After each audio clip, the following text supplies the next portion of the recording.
या पराभवाचं नेमकं विश्लेषण तुम्ही काय कराल? आता मला सर्वांना बसून याचं विश्लेषण करावं लागेल. बरं. एकदम ताबडतोब रिॲक्शन देणं काही योग्य होणार नाही. राज्यातल्या सर्व सहकाऱ्यांशी बोलावं लागेल आणि निश्चितपणे काय झालं, बरेचसे तर्कवितर्क आहेत. त्यामुळे एकदम त्यावर भाष्य करणं, टिप्पणी करणं, कारण सांगणं हे काही योग्य होणार नाही. नाही. 6 महिन्यापूर्वी लोकसभा निवडणूक झाल्या, त्याच्यात घवघवीत एवढं यश मिळालं आणि त्याच्यानंतर 6 महिन्यात असं काय झालं की ते पिछे हटला? तेच त्याचं विश्लेषण करायचं ना. आता काही लोकांचं म्हणणं असं की आम्ही काय रिलॅक्स झालो का, आम्ही काही लोकांना गृहीत धरलं का, असं बिलकुल काही झालं नाही. कधीही कोणीही राजकीय कार्यकर्ता जनतेला गृहीत धरत नाही. रणनीतीचा फरक असू शकतो. कोणी कधी सुरुवात केली, कोणी कधी सुरुवात केली, तिकिटाची लवकर जाहीर करायला पाहिजे होती, ही फार रणनीतीचा भाग आहे. पण आम्ही बिलकुल मतदारांना गृहीत धरलं नाही. हरियाणाचा निकाल थोडासा निगेटिव्ह गेला, ही गोष्ट खरी आहे. आणि जे महायुती पूर्णपणे डिमोरलाइज झाली होती, त्यांना थोडंसं आशेचा किरण तयार झाला आणि आमच्या लोकांनी असं कसं घडलं हरियाणामध्ये याची चिंता आम्ही करायला सुरुवात केली. पण नंतर काही दिवसानंतर तो हरियाणा इफेक्ट संपला. मग लाडकी बहीण इफेक्ट वगैरे पुढे झाला सुरू. त्यामुळे तर विश्लेषण करावं लागेल. महाविकास आघाडीने जातीपातीचं थोडंसं राजकारण केलं, त्याच्यानंतर जरांगे फॅक्टर आणि तिसरी गोष्ट लाडकी बहीण योजना, या सगळ्यांचा मिळून फायदा महायुतीला मिळाला असेल. महाविकास आघाडीने जातीपातीचं राजकारण बिलकुल केलं नाही. पण एक आहे की आपण उमेदवार निवडताना या गोष्टींचा विचार करतो, प्रत्येक पक्ष करतो. पण त्यामुळं आम्ही राज्यभर काहीतरी ठरवून जातीपातीचं राजकारण केलं हे बिलकुल खरं नाही आहे. मराठा आंदोलनाचा महाविकास आघाडीचा थेट काही संबंध नव्हता. मराठा आंदोलकांनी काही भूमिका घेतली, पुन्हा माघार घेतली आणि त्यांच्या त्या दडसोड वृत्तीमुळं मला वाटतं त्यांचा काही फार प्रभाव पडला नाही.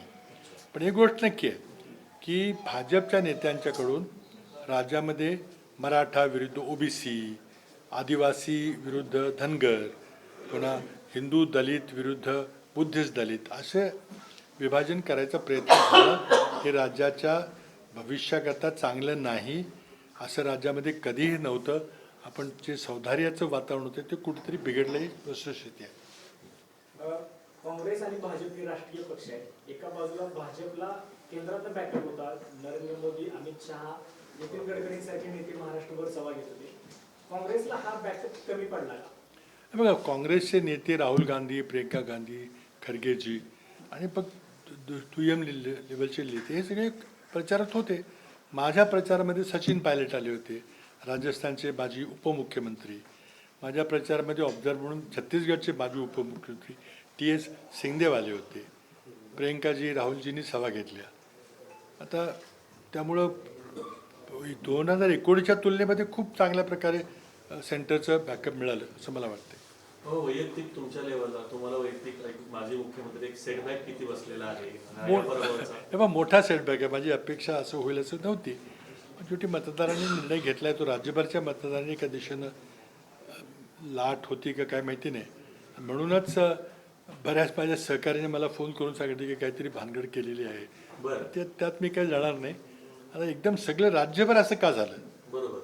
म्हणजे जवळजवळ 30-40 हजार मतं ही आधी पेटीत टाकली होती आणि मग बोलती सुरू झाली, असं वाटावं असा निकाल लागला.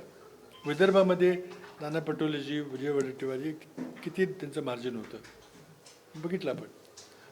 सातारा जिल्ह्यातलं थोडंसं निकालाच्या बाबतीत जर म्हटलं तर महायुतीचे 8चे 8 उमेदवार निवडून आलेले आहेत आणि त्या सगळ्यांच्या मतांची जर रेंज बघितली 30, 35, 40 हजारच्या आसपास आहे. त्यावरनं तर तुम्ही तुम्ही करा की सगळ्यांची रेंज सारखी कशी आहे. पण एक धक्कादायक निकाल आहे की सगळ्याच जागा आमच्या पडल्या. ती थोडंसं आमचं आपसातलं कोऑर्डिनेशन कमी पडलं का, आम्ही महाविकास आघाडी म्हणून काम करायला कमी पडलो का, एकमेकाच्या मतदारसंघात जायला कमी पडलो का. मी कुठेही गेलो नाही, फक्त एका मतदारसंघात मी शेजारच्या मतदारसंघात गेलो. पण आम्ही अडकून बसलो ती वस्तुस्थिती. ते काय कराडच्या राजकारणात, महाराष्ट्राच्या राजकारणात कशा पद्धतीने असतील? मी माझ्या स्टेटमेंटमध्ये म्हटलेलं आहे, तो तुम्हाला पुन्हा सांगतो की मी कुठल्याही पदावर नसलो तरी आज कराडकरांनी, कराडच्या मतदारांनी मला इतकं प्रचंड प्रेम आणि आशीर्वाद दिलेला आहे, ज्यामुळे मी इतकी पदं म्हणजे मला दिल्लीत काम करायची संधी मिळाली, केंद्रात मंत्री व्हायची संधी मिळाली, महाराष्ट्राचं मुख्यमंत्रीपद मिळालं. हे सगळं कराडच्या मतदारांच्या आशीर्वादामुळं. आता का नाराज झाले, मी कुठं कमी पडलो याचं विश्लेषण मला करावं लागणार आहे. पण मी कुठल्याही पदावर नसलो तरी मी कराडकरांची सेवा करत राहणार आहे, त्यांच्याकरता समर्पित होणार आहे. राजकीय क्षेत्रात प्रवेश आपलं काम चालू राजकीय क्षेत्रात नक्कीच काम करणार मी. पण ते पद असो नसो, पदाकरता नाही. बरोबर. पदं मला भरपूर मिळालेली आहेत.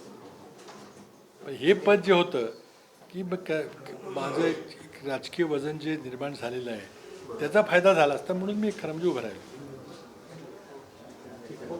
थँक्यू.